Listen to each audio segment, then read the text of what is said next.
নমস্কার বন্ধুরা, গল্পজ্ঞান ইউটিউব চ্যানেলে আপনাদের সবাইকে স্বাগত। আমাদের 5 পর্বের এআই বিগিনার সিরিজের আজকের পর্বে আপনাদের স্বাগতম। তো শুরুতেই একটু কল্পনা করা যাক। ধরুন হাতে 1 কাপ কফি নিয়ে সোফায় হেলান দিয়ে বসে আছেন, আর কফিটা শেষ হতে না হতেই কম্পিউটারে নিজে থেকেই একটা চমৎকার ইউটিউব ভিডিও তৈরি হয়ে গেল। মানে রিসার্চ থেকে শুরু করে স্ক্রিপ্ট, ভয়েস ওভার, এডিটিং, সব কিছু সম্পন্ন। একদম। অথচ মাউসে একবারও হাত দিতে হলো না। শুনতে কল্পবিজ্ঞানের মতো লাগলেও ঠিক এই জাদুটার নামই হলো এআই অটোমেশন। হ্যাঁ, আর এই ম্যাজিকের পেছনের বিজ্ঞানটা কিন্তু আরও বেশি আকর্ষণীয়। একটা সময় ছিল যখন এআই শুধু একটা নির্দিষ্ট কাজ করতে পারত, তাই না? কিন্তু এখন অনেকগুলো আলাদা টুলকে একসাথে জুড়ে একটা আস্ত ডিজিটাল টিম তৈরি করা সম্ভব। Digital team? আচ্ছা। হ্যাঁ, যেখানে এই টুলগুলো একে অপরের সাথে তথ্য আদান প্রদান করে একটা সম্পূর্ণ ইকোসিস্টেম গড়ে তোলে। তার মানে ব্যাপারটা সেই দারুণ সহকর্মীদের টিমের মতো, যারা বোরিং আর রিপিটেটিভ কাজগুলো নিজেদের মধ্যে ভাগ করে নেয়।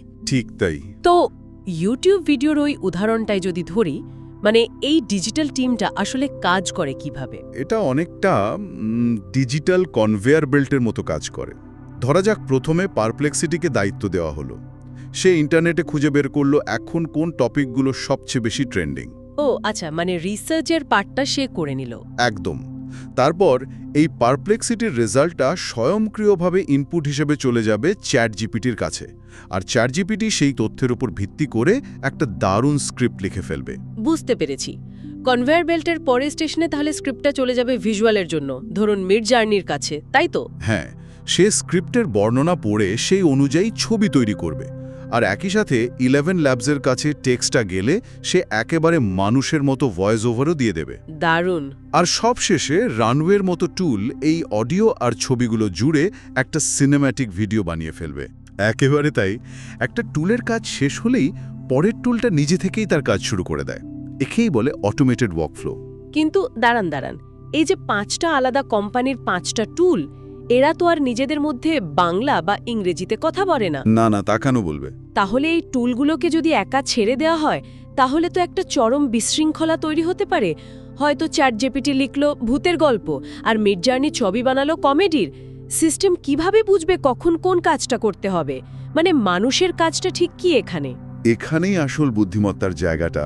এরা একা একা কাজ করতে পারে না, এদের মধ্যে একটা সেতু বন্ধন দরকার হয়। আর এই জায়গাটাতেই N8N বা জ্যাপিয়ারের মতো অটোমেশন প্ল্যাটফর্মগুলোর কাজ শুরু হয়। ও আচ্ছা, তাহলে জ্যাপিয়ার হলো সেই প্রজেক্ট ম্যানেজারের মতো, যে রিসার্চারের ডেস্ক থেকে ফাইলটা নিয়ে নিজে গিয়ে রাইটারের ডেস্কে দিয়ে আসে। খুব সুন্দর একটা উপমা। জেপিয়ারের মাধ্যমে আমরা লজিক বা নিয়ম সেট করে দিই। যেমন আমরা বলে দিই, যদি চ্যাটজিপিটি স্ক্রিপ্ট লেখা শেষ করে তবেই সেই টেক্সটটা মিডজার্নিকে পাঠাও। এই পুরো সিস্টেমটা এপিআই ব্যবহার করে একটা চেনের মতো যুক্ত থাকে। ফলে মানুষের কাজটা আর শুধু এডিট করার মধ্যে সীমাবদ্ধ থাকে না, মানুষ হয়ে যায় এই পুরো প্রসেসের পরিচালক। তার আমরা শুধু নিয়ম বা লজিকগুলো সেট করে দিই, কিন্তু যদি কনভেয়ার বেল্টের মাঝখানে কোনো সমস্যা হয়, ধরুন একটা টুল কাজ করলো না, হ্যাঁ, তখন তো আটকে যাবে।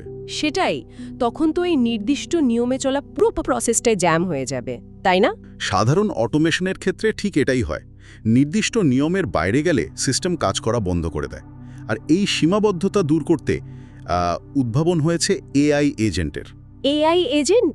সেটা আবার কি? সাধারণ অটোমেশন আর এআই এজেন্টের মধ্যে মূল পার্থক্য হলো এজেন্টদের নিজস্ব একটা ব্রেন থাকে, যাকে আমরা বলি লার্জ ল্যাঙ্গুয়েজ মডেল বা LLM। ব্রেন থাকার মানে কি তারা নিজেরাই সিদ্ধান্ত নিতে পারে? ঠিক তাই। একটা এআই এজেন্টের কাছে শুধু গোল বা লক্ষ্যটা বলে দিলেই হয়। তার নিজস্ব মেমোরি আছে, আর ইন্টারনেট বা টুল ব্যবহার করার স্বাধীন ক্ষমতা আছে। ও, তাকে ধাপে ধাপে সব বলে দিতে হয় না? না, সে নিজেই ঠিক করবে কখন পারপ্লেক্সিটি ব্যবহার করতে হবে আর কখনো চ্যাটজিপিটি।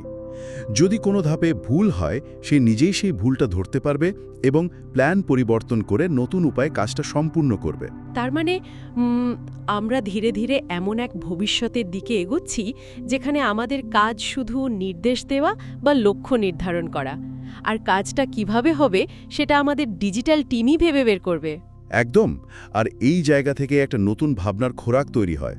ভবিষ্যতে যখন এই ধরনের এআই এজেন্টরা দৈনন্দিন বেশিরভাগ রুটিন কাজ নিজে থেকেই করে দেবে, তখন সেই বেঁচে যাওয়া অমূল্য সময়টুকু কোনো সৃজনশীল কাজে লাগানো যেতে পারে। এটা কিন্তু সত্যি ভেবে দেখার মতো একটা বিষয়। আজকের পর্বটি এখানেই শেষ করছি। আশা করি আপনারা নতুন কিছু শিখতে পেরেছেন। ভিডিওটি ভালো লাগলে লাইক ও শেয়ার করবেন, আর গল্পজ্ঞান চ্যানেলটি অবশ্যই সাবস্ক্রাইব করবেন। দেখা হবে পরের পর্বে।